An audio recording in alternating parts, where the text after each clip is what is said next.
हरे कृष्ण। भगवान हमारी मानसिक सेवा को भी स्वीकार करते हैं। अगर आप मन ही मन में भाव रखते हैं और मान लीजिए आप भगवान के लिए खीर बना रहे हैं और आप खीर बना के भगवान को भोग लगा रहे हैं, तो ये है मानसिक सेवा। तो ये भी सेवा स्वीकार होती है। जैसे हम कभी ट्रेन में हैं, तो अब हम भगवान को भोग कैसे लगाएं?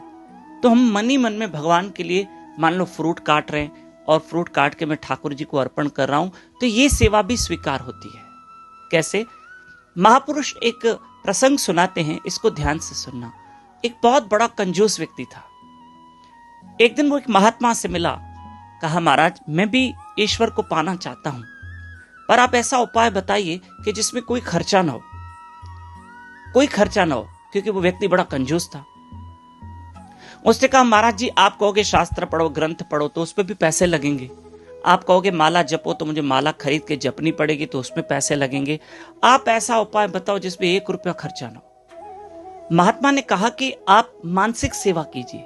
जैसे आप खीर का भोग लगा रहे हैं, आप ध्यान कर रहे हैं, और मानसिक सेवा में आप मानसिक चिंतन कर रहे हैं कि आप खीर बना रहे हैं और खीर भगवान को भोग लगा रहे हैं। कभी आप भोजन बना रहे हैं भाव भाव में, तो आप भगवान को भोग लगा रहे हैं। कभी आप पुष्पों की माला बना रहे हैं, वो भगवान को धारण करा रहे हैं। तो ये मानसिक सेवा कीजिए, इसमें कोई खर्चा नहीं है। क्योंकि वो व्यक्ति कंजूस था ना, इसलिए महात्मा ने उनको ये रास्ता दिया, ये मार्ग दिया। अब व्यक्ति रोज मानसिक चिंतन करता, कभी भोजन बनाता, ऐसे बैठ जाता, क्योंकि इसमें तो खर्चा है नहीं, और मानसिक चिंतन करता, मैं भगवान के लिए भोजन बना रहा हूं, सब्जी रोटी बना रहा हूं, चपाती बेल रहा हूं, फुलके ये बना रहा हूं और कृष्ण को फिर भोग लगा रहा हूं। तो ऐसे ये सेवा चिंतन चलता रहता उसका रोज रोज रोज रोज। तो ये कभी कभी महात्मा से पूछता था कि महाराज एक बात बताइए, जो मुझसे आप ये मानसिक सेवा करवाते हैं, तो ये भगवान स्वीकार करेंगे कि मैं खाली सिर्फ ध्यान ही कर रहा हूं? महात्मा ने कहा भगवान ये मानसिक सेवा भी स्वीकार करते, तुम करो तो सही,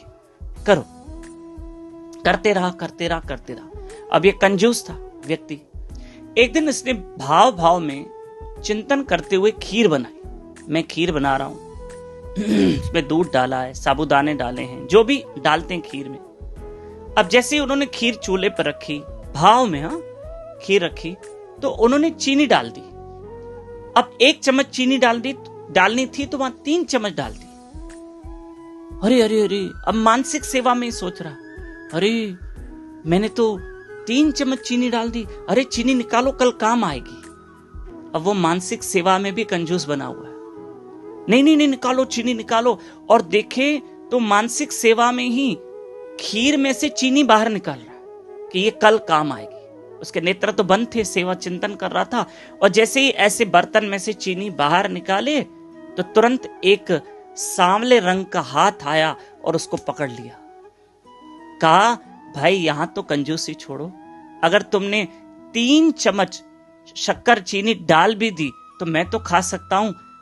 वो ठाकुर जी का हाथ था, वो श्री कृष्ण का हाथ था।